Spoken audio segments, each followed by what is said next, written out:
even loosely familiar with supercars, what was the fastest production car in the world during the 90s, it's highly likely they would answer the McLaren F1, and they'd be wrong.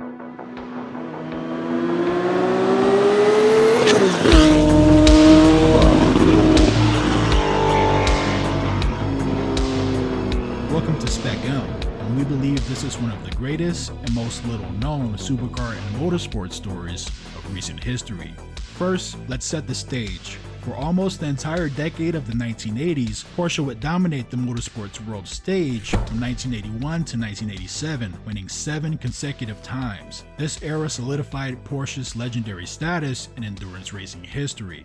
Their success would begin with the 936, then in 1982, the revolutionary 956 would premiere. The 82 Le Mans is often remembered as the beginning of the Group C era, and the 956 was Porsche's response to the new Group C regulations. In turn, it became one of the most dominant prototype race cars ever built. Porsche finished first, second, and third that year, showcasing the car's superiority. In fact, the 956 would win Le Mans 4 years straight from 1982 to 1985. This would be thanks to some key innovations that changed motorsports itself.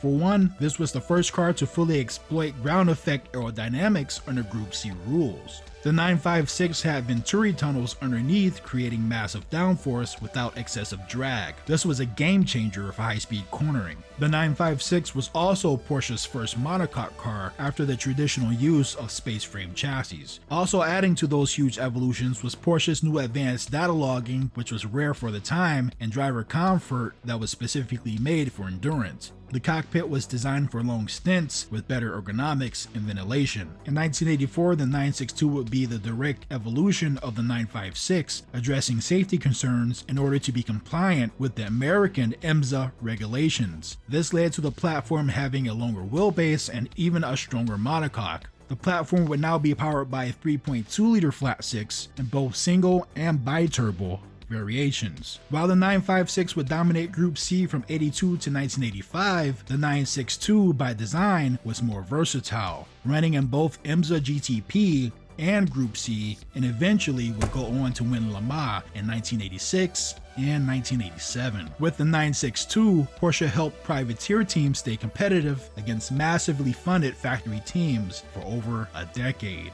Among these teams was Dauer Racing, founded by German race car driver Johann Dauer. The motorsports team was initially involved in sports car and touring car racing, but then became focused on Group C. Despite being privateers, they remained competitive, running the 956 and later the 962. In the 85 season, they would place second in class in both the 1,000 kilometers of Hockenheim and Silverstone, while finishing third at Mugello. In 1988, Dauer secured the championship driving a Porsche 962C, achieving consistent podium finishes across various rounds. Unfortunately, approaching the 1990s, financial constraints and the rapidly evolving landscape of motorsports at the time would essentially alienate privateer teams overnight. As factory teams escalated development budgets, independent teams struggled to keep up, both in terms of performance and reliability. The final nail in the coffin would be the FIA introducing new regulations, notably requiring F1-style 3.5-liter engines, effectively killing off the turbocharged Group C cars, including the Porsche 962.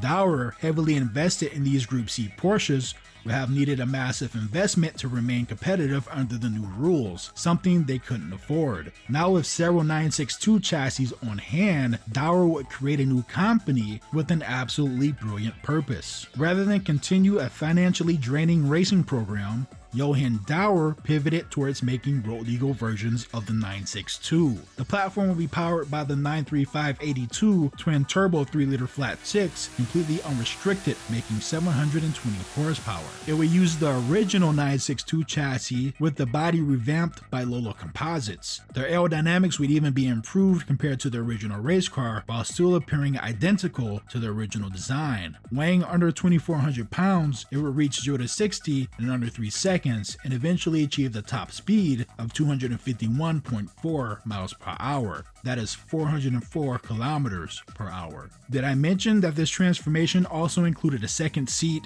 plush leather interior, luggage compartment, and a hydraulic suspension system to comply with ride height regulations? These performance figures position the Dauer 962 as the fastest street legal production car of its time, and beyond its time, in fact. Officially coined the Dauer 962 Le Mans, it will make its world premiere at the 1993 Frankfurt International Motor Show. The unveiling was a celebratory event, and Le Mans was well received and admired by the public for its innovative adaptation of a race car for road use, and its profound performance figures. The premiere was a complete success by all means. However, Johann Dauer had a deeper hidden agenda. He and his staff were covertly developing a racing version that would fully exploit the new FIA racing class.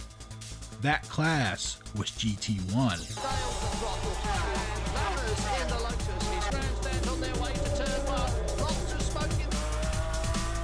The ACO, which governs the 24 Hours of Le Mans under FIA affiliation, revised its rules to encourage participation from production-based GT cars, introducing a new GT1 category. These rules allowed road-legal production-based cars with minimum required modifications. This will let the Dauer 962 compete in GT1 against slower, traditional production-based cars like the F40 GTE and Viper RT10, despite being a former Le Mans winning prototype in disguise. And this was all perfectly legal and astoundingly brilliant. However, there was one major issue. Dauer Racing didn't have the funds to produce a sufficient number of chassis to compete at Le Mans. As time went by, Johann began to abandon the project. But wait, there's more. It was then that Johann would be approached by Norbert Singer, the engineer who played a key role in every Porsche Le Mans victory since 1970, starting with the 917K. It turned out that Porsche was also seeking to return to Le Mans, but lacked the funds due to the 90s economic slump. Watch my video here if you would like to learn more about Porsche during that era. They had considered developing a road legal 962 themselves and realized that partnering with Dauer would be the perfect alternative. Johann and his company had received an absolute deal of a lifetime. After being in an independent privateer team throughout the 80s, they would now be partnered with Porsche, forming Team Le Mans Porsche. It took 2 months for Porsche and Dauer to have 3 cars ready for the 1994 24 Hours of Le Mans, where they would enter 2 of the chassis in the GT1 class. Theoretically, this new 962 could compete in LMP1, but the design was already 10 years old. Designed in 1983, debuted in 1984. It would be completely uncompetitive against the newest dominant LMP1 platform, Toyota's 94 CV. But here's the kicker.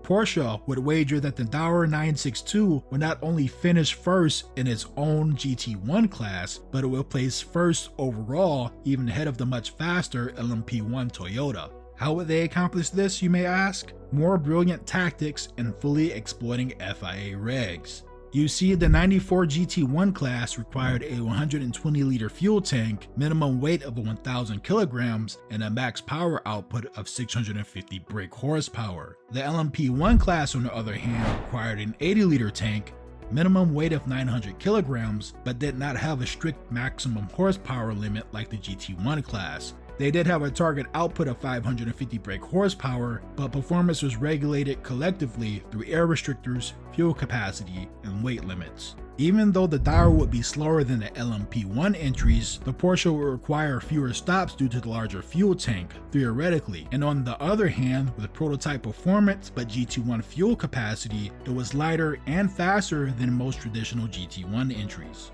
Arriving at Le Mans, it was plain and obvious that the Dauer Porsches would not be able to match the pace of the top LMP1 cars. They would qualify 5th and 7th overall. Toyota fielded 3 94 CVs, car numbers 1, 4, and 5, with the number 1 car driven by Eddie Irvine, Mauro Martini, and Jeff Krosnoff. June 18th and 19th, 1994, the race unfolded perfectly for Porsche, as the Dauer 962 steadily climbed the ranks while other teams faltered with pit stops and mechanical issues. The Dauer's nearest GT1 rival was holding a 12th place position. However, the number 1 Toyota 94 CV would lead the overall race. So, into the second half of the race, it appeared that Toyota had the upper hand, but Porsche was still chasing hard, and if Toyota slipped, then Porsche would be there. The following morning, on the 19th, with just over 90 minutes to go, the leading Toyota suffered a gearbox issue, specifically the loss of fifth gear. This dramatically reduced its pace, particularly on the Mulsanne Straight, where top speed is crucial. The car had to limp through the final stint, managing fuel and trying to avoid further mechanical issues. With the Toyota slowing and needing to be cautious, the number 36 Dauer, driven by Dalmas, Haywood, and Baldi, capitalized and took the lead, maintaining it to the very end. Team Le Mans Porsche would capture the checkered flag. The Toyota, driven by Irvine, Martini, and Krosnoff, would finish second and a lap behind. Third on the podium was the sister Dauer 962, driven by Stuck, Sullivan, and Bouston. The sister Toyota, driven by Team Truss, in fourth place was 16 laps behind the lead Dauer. Toyota placed first in the LMP1 class, but second overall. Porsche and Dauer had accomplished a first and third overall podium finish. Arguably, they were the underdog in the fight who used wit over brawn. Dauer and Porsche gamed the rulebook perfectly, and they conquered. Despite the loss, the Toyota 94 CV was considered the moral victor, faster on average and leading until a mechanical hiccup. But in endurance racing, reliability and regulation savviness are just as important as raw speed. Understandably, the Dauer 962 victory caused quite a stir. Many felt it undermined the spirit of GT racing, since the car was essentially a repurposed prototype, and this was truly a fair assessment. Critics argued the GT1 rules were too lax and easily exploitable. As a result, regulations were tightened in subsequent years to prevent such interpretations, ensuring GT cars were truly production-based. As I've discussed in previous videos like the Greatest Race Car to Never Race Volumes 1 and 2, after the 94 season, one of the key regulations for the GT1 class was defined production car numbers. Post 1994, for the FIA Group GT1, a minimum production of 25 road-going units was required, and that could vary slightly by year or event. The car had to be based on a road-legal vehicle with basic structure and components matching the race version. Cars had to retain some road-legal features such as headlights, wipers, and interior elements. The goal was to prevent one-off homologation specials like the Dauer 962 from dominating. And in conclusion, exploitation of FIA regs wasn't a bad thing by any means. Remember, in the 1980s, Porsche exploited Group C regs with the 956. It completely revolutionized the game by introducing ground effects and adding Venturi tunnels underneath the chassis. Though the Dauer 962 was divisive, one can't help but respect and admire the minds and the machine behind the victory. The success was a testament to the innovative approach of transforming a race car into a road car and back again, capitalizing on the regulatory nuances to achieve a historic win. One could even safely argue that the Dauer LM heavily influenced the future of GT1.